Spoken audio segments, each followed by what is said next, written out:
Hi there, Mr. Arduino again. I'm going to go over the addition and subtraction of fractions, practice test number 2.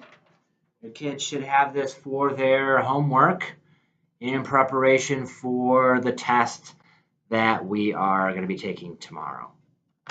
So in my class, we went over numbers 1 and 4, which really are a couple of the easier problems that we had. So I'm going to tackle problems 2 and 5 on this homework sheet, because those are the more difficult ones. So number 2 is addition of the mixed number fractions. So what we have is 2 and 3/5, 2 and 3/5 plus 9 and 2/4. Okay, right there. As I stated before in some of my videos, we need to write it vertically. That is the standard. So 2 and 3/5 on top of 9 and 2/4. Okay. Because both of our denominators are different, we need to find common denominators. In addition, our whole numbers won't change. We'll be carrying those over eventually. All right, so what we do here is we multiply each denominator by the other denominator in the fraction. So it's going to be 5 times 4 and 4 times 5. In math, just as you do on the bottom, you must do on the top. So 5 down here, 5 up there, 4 down here, 4 up here. As soon as you have this set up, you can go ahead and do the math.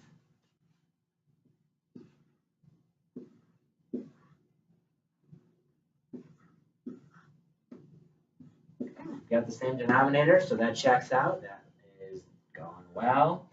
Rather than move these numbers over, I'll just go ahead and write 2 plus 9 down here, which is 11. And then I'll add the numerators of this fraction. So 10 plus 12 is 22 over 20.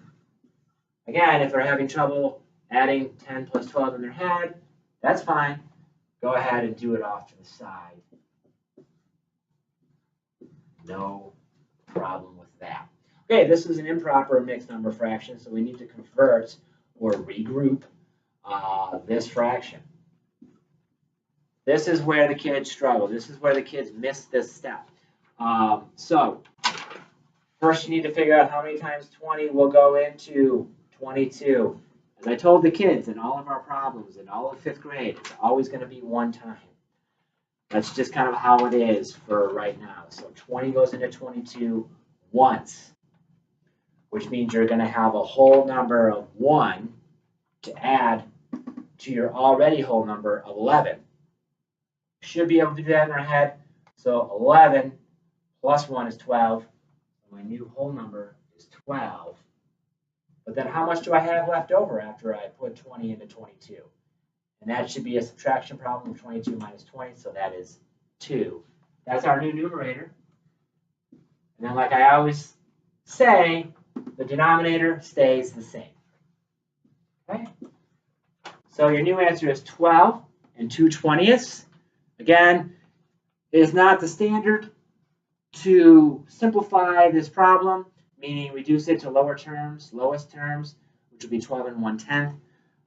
They can do that, but it will not be marked wrong if they leave their answer as 12 and 2/20.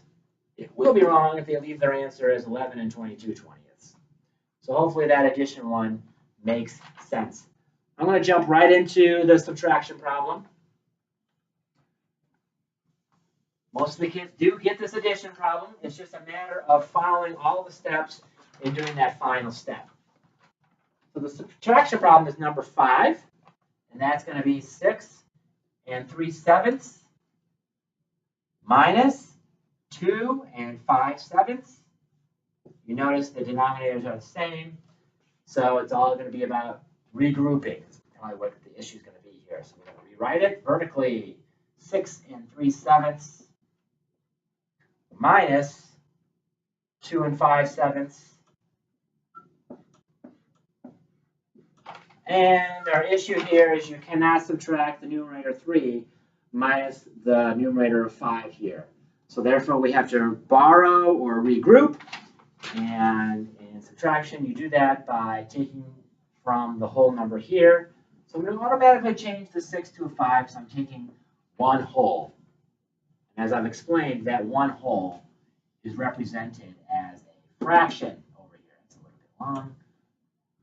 Okay, you can't just put plus 1, because my goal here is to make 3/7 bigger so that I can subtract it from 5/7.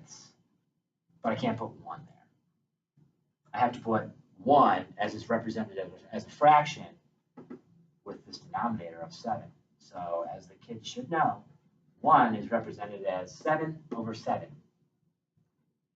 So I'm just going to extend this. 7 plus 3 is 10. And the denominator stays the same. So I can just kind of maybe push this over here to 5/7 so it's lined up. 10 minus 5 is going to be 5/7. So now I can do 10 minus 5. And then don't forget about your whole numbers over here. And now I have a 5. 5 minus 2 is 3. Okay? That fraction is in lowest terms. That fraction does not need to be converted in any way. That is the answer. Right. Thanks again for watching. Hope this helps. See you tomorrow on that test.